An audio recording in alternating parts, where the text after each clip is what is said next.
வரஹ்மத்துல்லாஹி வபரகாத்துஹு. நமது மீண்டும் ஒரு முறை நமது ஓபிடிவி தொலைக்காட்சியினூடாக நேர்களை சந்திப்பதில் மாபெரும் மகிழ்ச்சி அடைகின்றோம்.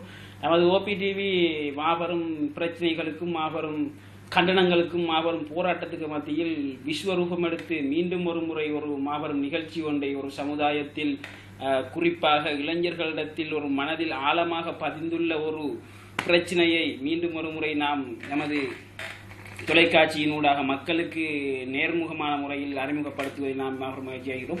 நமது ஓபிடிவி நேயர்களுக்கு அஸ்ஸலாமு அலைக்கும் வரஹ்மத்துல்லாஹி வபரகாத்து. நமது தொலைக்காட்சியில் சமுதாயத்தில் ஏற்படும் அவலங்களையும் அதனால் ஏற்படும் பிரச்சனைகளையும் நாம் படம் பிடித்து அதற்கான ஆலோசனைகளையும் தீர்வுகளையும் தகுந்த அறிஞர்கள் மூலமாக உங்களுக்கு வழங்கி வருகின்றோம். அந்த அடிப்படையில் நாம் இன்று அறிஞர் சித்த வைத்தியர் மாமேதை சித்திலபை அவர்களை நமது காரியாலயத்துக்கு வரவழைத்திருக்கின்றோம். அஸ்ஸலாமு அலைக்கும் ஐயா சித்த வைத்தியர் அவர்களே. அந்த அடிப்படையில் இன்று பிரதானமாக காணப்படும் பிரச்சினைகளில் மிகவும் முக்கியமான, அதாவது இளைஞர்களுக்கும் யுவதிகளுக்கும் முக்கியமான ஒரு பிரச்சனையாக காணப்படுகின்றது இந்த சீதனம் பற்றிய மாபெரும் ஒரு சவாலான விஷயம். இந்த விடயத்தில் இதனால் பாதிக்கப்பட்டவர்கள் தங்களது பிரச்சனைகளை தங்களால் இயன்ற அளவு இதனுடைய விளைவுகளிலிருந்து விடுவிக்குமாறு அவர்கள் தங்கள் ஓபிடிவிக்கு நேர்முகமான முறையில் அவர்கள் கருத்துக்களை மின்னஞ்சலூடாகவும் தெரிவித்ததன் காரணமாக நாம் இந்த நிகழ்ச்சியை எடுக்க வேண்டிய ஒரு முக்கியமான நேரத்தில் தான் நாம் இதனை எடுத்திருக்கின்றோம்.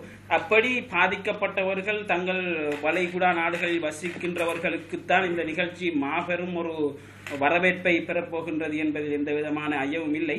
அப்படி பாதிக்கப்பட்டவர்கள் தங்களுடைய தொலைபேசியினூடாக இந்த மின்னஞ்சல்கள் ஊடாக தங்களுடைய கருத்துக்களை தங்களுடைய துன்பங்களை பற்றி விரிவாகவும் சுருக்கமாகவும் அவர்களுடைய கருத்துக்களை நீங்கள் உங்களுடைய தொலைபேசியினூடாக தொடர்பு கொள்ள முடியும். நீங்கள் அழைக்க வேண்டிய தொலைபேசியின் இலக்கம் 23283347. மீண்டும் ஒரு முறை 23283347 என்ற நமது இன்டர்நேஷனல் தொலைபேசியினூடாக நீங்கள் இதனை தொடர்பு கொள்ள முடியும்.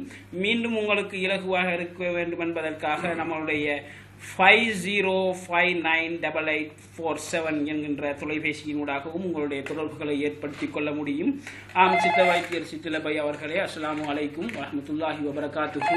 நம்முடைய பிரச்சனைகளில் தற்பொழுது நம்முடைய சமுதாயம் எதிர்நோக்கி இருக்கின்ற மாபெரும் ஒரு பிரச்சனையாக தற்பொழுது சீதன கொடுமை காணப்பட்டு வருகின்றது.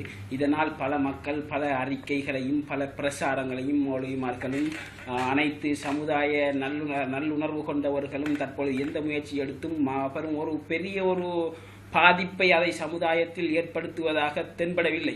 இதன் காரணமாக இந்த இளைஞர்களும் இந்த யுவதிகளும் படுகின்ற அவலங்களையும் துன்பங்களையும் நாம் இந்த நிகழ்ச்சியில் இதன் மூலமாக மக்களுக்கு ஒரு தெளிவு உணர்வை ஊட்டுவதற்காக வேண்டி நாம் இந்த நிகழ்ச்சியில் ஒன்று கூடியிருக்கின்றதுக்கு நாம் எல்லாம் வல்ல இறைவனுக்கு கடமைப்பட்டிருக்கின்றோம். அந்த வகையில் அவர்களே மிகவும் தகுந்த ஒரு விளக்கத்தை அளித்திருக்கின்றீர்கள். நாம் தற்பொழுது மீண்டும் ஒரு நேர் நமது தொலைபேசி மூலமாக தொடர்பு. ஹலோ, அஸ்ஸலாமு அலைக்கும் வரஹ்மத்துல்லாஹி வபரகாத்துஹு. வலைக்கும் அஸ்ஸலாம் ஐயா. ஐயா வணக்கம். வணக்கம். நான் குமார் பேசுறேன் ஐயா. நீங்கள் எங்கிருந்து பேசுகின்றீர்கள்? நான் தற்பொழுது குவைட்ல இருந்து பேசுறேன். நீங்கள் உங்களுடைய சொந்த இடம் எது? என்னுடைய சொந்த ஐயா கிளிநொச்சி ஐயா. உங்களுடைய பிரச்சனையை கொஞ்சம் சுருக்கமாக கூறுங்கள் ஐயா. எனது பிரச்சனை என்னவென்றா, எனது நண்பர் ஒருவர் எனக்கு கூட வேலை பார்க்கிற ஒரு ஆள் இருக்காரு. அவரு திருவண்ணாமலையை சேர்ந்தவர். வந்துகிட்டு அவருக்கு 4 தங்கச்சிமார் இருக்காங்களாம். அடுத்தது அவங்கள, அதாவது அவனோட ஊர்ல என்ன பிரச்சனைனா, கல்யாணம் கட்டு போறோம்டா அந்த பெண் வீட்டாக்கள் வீடு கட்டி பெண்ணுக்குரிய சகல நகைகளையும் கொடுத்து ஆட்டா வாங்கி வயல் கொடுத்து இப்படிதான் திருமணம் முடிக்கிறியா வழக்கமா இருக்கான். அதனால அவரு இப்ப 15 வருஷமா இருக்காரு கட்டார்ல. அவர் 2 சங்கைகளை கல்யாணம் முடிச்சு கொடுத்திருக்காரு. அதாவது ஐயா, உங்களோட மார்க்கம் என்னண்டா, உங்க மார்க்கத்துல இருக்கிற அனுமதி வழங்கப்பட்டிருக்கு. அதாவது எங்க இந்த மார்க்கத்துல ஒரு ஆள் திருமணம் முடிச்சு ஒரு பெண்ணை கல்யாணம் முடிச்சா, அதாவது அந்த மாப்பிள்ளோட வீட்டை அந்த பெண்ணை கொண்டு வச்சு குடும்ப வாழ்க்கை நடத்திக்கிட்டு இருக்காங்க. அதாவது உங்களோட மார்க்கத்துல கூடிய அனுமதி உண்டா? பெண் வீட்டாளர்களுக்கு சீதனம் வாங்க அனுமதி உண்டா? இதுக்குரிய விளக்கம் இல்லையா? உங்களுடைய கேள்வி எங்களுக்கு தெளிவாக புரிந்திருக்கின்றது. உங்களுடைய கேள்விக்கு மிகவும் நன்றிகளை தெரிவித்துக் கொள்கிறோம். நன்றி ஐயா, நன்றி ஐயா. தினம் சித்த வைத்தியர் சித்திலபை அவர்களே, தற்பொழுது நேயர் அவர்கள் ஒரு நமது சகோதர மதத்திலிருந்து வந்த ஒரு நேயர் தற்போது தொலைபேசியாக வந்திருக்கின்றார். இவருடைய கேள்வி உங்களுக்கு இருந்திருக்கு நினைக்கின்றோம். இந்த கேள்விக்கான பதிலை கூறுவதற்கு முன்பாக தற்பொழுது நாம் மிகவும் ஒரு துரதிர்ஷ்டவசமான சம்பவம் என்னவென்றால், தற்பொழுது நம்முடைய ஊர்களில் படித்த மௌலைமார்கள் கூட தற்பொழுது இந்த சீதனை பிரச்சனையில் உட்படுத்தப்பட்டிருக்கிறார்கள் என்பது நாம் ஒரு கவலைக்கிடமான ஒரு விஷயமாக இருக்கின்றது.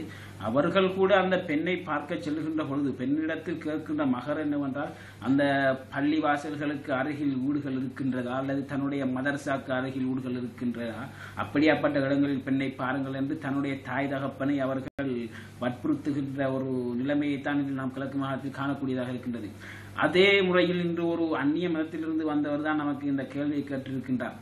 இதற்குரிய கேள்விக்குரிய ஒரு சிறந்த விளக்கத்தை கூறுங்கள். நல்ல ஒரு கேள்வி ஐயா. அந்நிய மதத்தில் மாற்று சகோதரர் கேட்கின்ற அளவுக்கு எமது மதத்தில் நடக்கின்ற எமது மார்க்கத்தில் நடக்கின்ற மரபுகள் மாத்தடிக்கப்பட்டுள்ளது. அதுவும் கிழக்கு மாகாண பகுதியில் அளவுக்கதிகமான சீதனை கொடுமைகளால் ஏழை வீட்டு ரோஜாக்கள் கடுமையாக ஏங்கி தவிக்கின்றது. எத்தனை வீட்டுக்கு பெண்கள் கல்யாணம் திருமணம் எமக்கு நடக்காதா என்று ஏக்கத்துடன் எத்தனை ஏழை வீட்டு ரோஜாக்கள் இருக்கின்றது.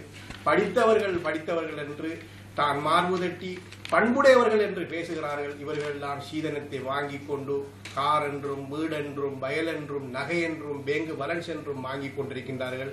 இதை கேட்கும் போது எனக்கும் மிகவும் வேதனையாக இருக்கின்றது.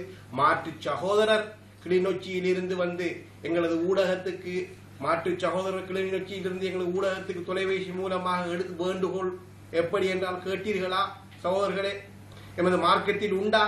அவருடைய மார்க்கத்தில் திருமணம் முடித்து விட்டால் அந்த பெண்ணை தன்னுடைய வீட்டுக்கு கொண்டு போய் வாழ்க்கை குடும்பம் நடத்துவார்களாம்.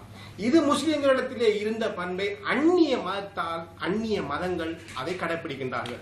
அப்ப நாம் முஸ்லீம் என்று சொல்வது எதென்ன முஸ்லீம்? தொழுதால் மட்டும் சொர்க்கம் போக முடியுமா? நோன்பு குடித்தால் சொர்க்கம் போக முடியுமா? சக்காத்து கொடுத்தால் சொர்க்கம் போக முடியுமா? வீட்டிலே இருக்கின்ற குமர்கள் ஏங்கி ஏக்கத்துடன் இருக்கின்றார்களே இளைஞர்களே, கிழக்கு மாகாணத்தில் வாழ்கின்ற இளைஞர்களே, அல்லாஹ் ரசூலுக்காக நான் ஊடகம் மூலமாக நான் ஒரு கலாநிதி என்ற ஊடக நீதியாக உங்களுக்கு கேட்கின்ற கேள்வி என்னவென்றால், கிழக்கு மாகாண இளைஞர்களே, ஒவ்வொரு பெண்களையும் வீடு கட்டி அவர்களிடத்திலே மகராக கொடுத்து அந்த பெண்ணை நீங்கள் விலையாக வாங்கி மகராக கபுலாக்கப்பட்ட ரசூல் அல்லாஹ் குர்ஆன் கூறிய வழிமுறையிலே அந்த பெண்ணை வாங்கி அந்த வாழ்க்கையை நடத்துங்கள். அல்லாஹ் உங்களுக்கு பரக்கத்து செய்வான். இப்படி போகும்போது ஏழை குமர்கள் வெளிநாட்டுக்கு போக வேண்டிய ஒரு அவசியம் இல்லை. தற்பொழுது மீண்டும் ஒரு நபர் அழைப்பில் இருக்கின்றார். அழைப்பை பற்றி நாம் பேசுவோம். ஹலோ, அஸ்ஸலாமு அலைக்கும் வரஹ்மத்துல்லாஹி வபரகாத்துஹு. வலைக்கும் அஸ்ஸலாம் ஐயா. நான் கட்டார்ல இருந்து பயாஸ் கலைக்கிறேன். நான் ஓட்டமாவில இருந்து வந்தேன் ஐயா. ஓட்டமாவில இருந்து நான் வெளிநாட்டுக்கு வந்தேன். எந்த நானாமார் 2 பேரு, நானாமார் 2 பேர் எனக்கு மூத்தாக்கள், ராத்தா ஒன்று, தங்கச்சிமார் 2 பேரு. நான் எந்த நானாமார் 2 பேரும் சின்ன வயசுலேயே லவ் பண்ணி கல்யாணம் முடிச்சுட்டு போய்த்தாங்க. ராத்தா வெளிநாட்டுக்கு போய் அவ கல்யாணம் முடிச்சுட்டு அவ போய்த்தா. இப்ப தங்கச்சிமார் 2 பேரும் எந்த பொறுப்புல தான் இருக்காங்க. இப்ப என்ன விளக்கம்டா ஐயா, நான் இவ்வளவு கஷ்டப்பட்டு நான் இந்த வெளிநாட்டுக்கு வந்து இப்போ ஒரு 3 வருஷமாவது நான் வந்த கடனை தான் அடைச்சிருக்கேன் ஐயா. எனக்கு இதுக்கு மேல் மிச்சமா ஒரு வீடு வாசல் கட்டி வாங்கி செய்யறதுக்கு ஒரு வசதி இல்லை. அப்படித்தான் நான் செய்யலாம் என்று நினைச்சிருக்கிறேன். நினைச்சு சில வீடு வாசலை கட்டி செஞ்சு கொடுத்தேன்டா. இப்ப நீங்க நான் இந்த ஓபிடிவியை நேர்முகமானவங்களை பார்த்து கொண்டு இருக்கிறதால உங்களுக்கு இந்த தொலைபேசி எடுத்து கதைக்கணும் போட்டு எனக்கு ஒரு ஆர்வம் வந்துச்சு. நீங்க சொல்றீங்க இந்த இளைஞர்கள் தான் இந்த பிரச்சனையை முன்னுக்கு கொண்டு வந்து இதை முடிவுக்கு கொண்டு வரணும் என்று. அப்படி என்றால் ஐயா, நான் எந்த மனசுல இருக்கு இஸ்லாமிய முறைப்படித்தான் கல்யாணம் முடிக்கணும்னு சொல்லி இப்ப நான் எந்த தங்கச்சிமார்களெல்லாம் வீடு கட்டி வாங்கி செஞ்சு கொடுத்ததுன்னு சொன்னா, இப்ப நான் எப்படி ஐயா இதுக்கு பிறகு எனக்கு ஒரு வீடுவாசல் கட்டி நான் ஒரு பெண் எடுத்து நான் முடிக்கிறது? எந்த தங்கச்சிமாருக்கே நான் உலகத்தெல்லாம் முடிச்சேன். நான் எப்படி ஐயா ஒரு வீடுவாசல் கட்டி? இதை யார் ஐயா இதை உருவாக்கி கொடுத்தது? இத ஒரு படிச்ச பிள்ளைகள், படிக்கிற டாக்டர்மாரு, இன்ஜினியர்மாரு, அப்படியாப்பட்டவங்க தான் இந்த சீதன கொடுமையை உருவாக்கி வச்சிருக்காங்க. எங்களை போன்ற இந்த வெளிநாட்டுல வந்து இவ்வளவு கஷ்டப்பட்டு ஒரு கூலி தொழில் செய்யறவன் ஒரு காலமும் இந்த சீதன வேணும் எதிர்பார்க்கல ஐயா. இந்த படித்தவர்கள் தான் இதுக்குரிய வேலையை பார்க்க. நாங்க இவ்வளவு கஷ்டப்படணும், எங்களை சொந்தங்கள், எங்களுக்கு பெருநாள் இல்லை, ஒழுங்கான உடுப்புடவை இல்லை, ஒழுங்கான சாப்பாடு இல்லை, இப்படி நாங்க கஷ்டப்பட்டு இப்படி ஒரு இது செய்யணுமா ஐயா? இதுக்குரிய ஒரு தகுந்த விளக்கத்தை சொல்லுங்க ஐயா. நீங்க நல்ல ஒரு கேள்வி எமது ஓட்டமாவடியை சேர்ந்த சகோதரர் கேட்ட கேள்வி. இவர் மிகவும் ஆழமான துயரில் இருந்து கொண்டிருக்கிறார் என்பதை இவருடைய பேச்சிலிருந்து